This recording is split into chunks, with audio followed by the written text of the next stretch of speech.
Kata Nabi SAW, kiamat tidak akan terjadi kecuali pada manusia-manusia yang buruk dan jahat.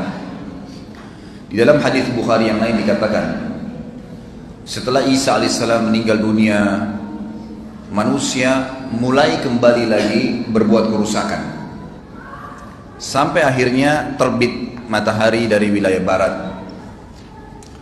Selama belum terbit matahari dari wilayah barat ini, taubat masih diterima. Tetapi subhanallah, kiamat tidak akan dirasakan oleh orang yang beriman. Yang merasakan hanya orang-orang yang buruk dan kufur saja. Makanya kata Nabi SAW, sebelum terbit matahari dari barat itu, terakhir sekali, Allah subhanahu wa ta'ala akan meniupkan angin. Yang angin ini akan mengelilingi seluruh muka bumi ini. Dan tidak ada jiwa yang beriman terkena angin ini kecuali akan meninggal dunia, wafat semua, seluruh dunia, nggak ada lagi orang beriman yang hidup nanti.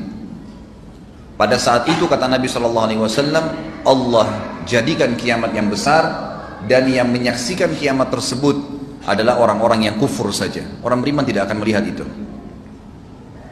Inilah makna daripada sabda Nabi SAW, tidak akan pernah terjadi kiamat kecuali pada orang-orang yang buruk. Pada waktu itu sebagian ulama mempertemukan antara dalil-dalil. Mereka mengatakan bahwasanya pada saat orang-orang beriman itu sudah meninggal semua, akhirnya wilayah Ka'bah pun sudah nggak ada yang kunjungin, mati semua orang beriman. Yang lula lalang di muka bumi ini cuma orang kafir saja, yang kufur kepada Allah SWT. Sampai datang satu orang yang mendapat julukan Dzu Suwakatain, seseorang yang memiliki betis yang sangat kecil dari Ethiopia, dari Afrika, orang kafir.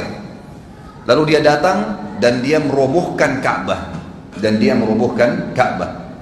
Kata Nabi SAW, demi zat yang ubun-ubunku dalam genggamannya, aku sekarang seperti sedang diperlihatkan oleh Allah bagaimana Dzu Suwakatain ini, orang yang berkulit hitam dari Afrika yang badannya kurus dan betisnya saking kecilnya sampai diberikan julukan Dzu Suwakatain, mencabut batu-batu Ka'bah satu persatu sampai habis.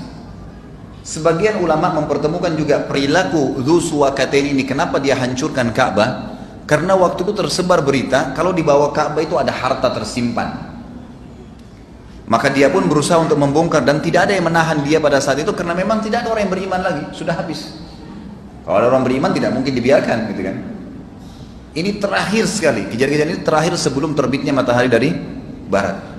Karena kata Nabi SAW, kalau sudah terbit matahari dari barat, memang sudah tidak lagi orang beriman, tidak akan diterima taubat seseorang. Memang sudah tidak ada lagi orang bisa bertobat. Orang kafirin juga tidak tahu kalau mau bertobat seperti apa. Seperti itu kejadiannya. Dikatakan dalam ayat Al-Quran disebutkan dalam surah Az-Zumar ayat 68 sampai 70. Dan pada saat itu, pada saat dipertemukan dengan hadis Nabi tadi SAW, tinggal orang-orang kafir saja, ditiupkanlah sangkakala, maka matilah semua yang di langit dan di bumi kecuali siapa yang dikehendaki oleh Allah.